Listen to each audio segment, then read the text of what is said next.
Last মিটিংয়ে তোদেরকে এত কিছু শেখালাম, তারপরেও তোরা সব চড় খেয়ে বাড়ি চলে এলি। একজনকে তো আমি হসপিটালেই ভর্তি করে এলাম, যার জন্য তাড়াহুড়ো করে আবার এই মিটিংটা ডাকলাম।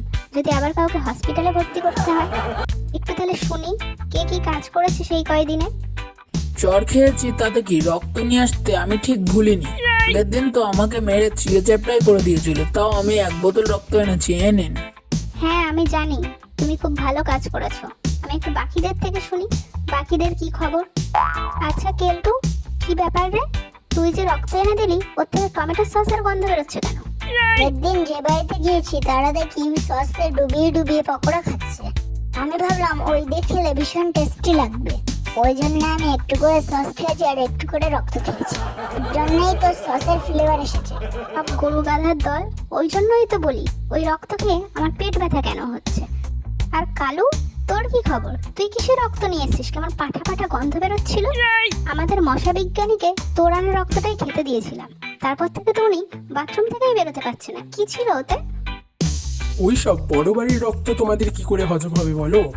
চাটুজ্জে মশাইয়ের মেয়ের বিয়ের থেকেই তো নিয়ে এসছি। তুই কার গায়ের থেকে এই রক্তটা খেয়েছিলি যেমন বিটকেল গন্ধ বেরোচ্ছে? বিয়ে বাড়িতে গিয়ে দেখলাম সামনে কতগুলো লোক দাঁড়িয়ে আছে, কিন্তু ওদের গায়ে বসলে তো মেরে হসপিটালে পাঠিয়ে দেবে। তখন আমি ভাবলাম মানুষগুলো তো এই ছাগলগুলোকেই খাবে, ওর থেকেই রক্ত পাবে। তাই আমি সরাসরি ছাগলের কাছ থেকেই রক্ত নিয়ে এলাম, চড়ও খেলাম না আর রক্ত নেওয়াও হলো।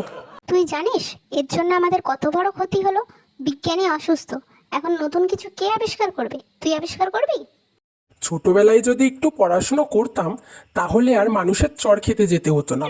আমাদের বিজ্ঞানী বাথরুম প্রচন্ড নোংরা করে ফেলেছেন, তাই তোর শাস্তি এটাই হবে যে তুই কালকেই আগে বাথরুমটা পরিষ্কার করে দিবি। কি বাথরুম পরিষ্কার? এটা বাদ দিয়ে অন্য কিছু বলুন, সেটা করে দিচ্ছি। না, তোকে এটাই করতে হবে। বাকিরা পরের দিন যেমন ক্লাস করছিস তেমন ক্লাসে আসবি, আর তুই আগে বাথরুম পরিষ্কার করবি। আমাকে দিয়ে বাথরুম পরিষ্কার করানো? পরের বার এমন রক্ত এনে দেবো যে বাথরুম থেকে আর বেরোতেই পারবে না। পরবর্তী অংশটি দেখার জন্য চ্যানেলটিকে সাবস্ক্রাইব করুন।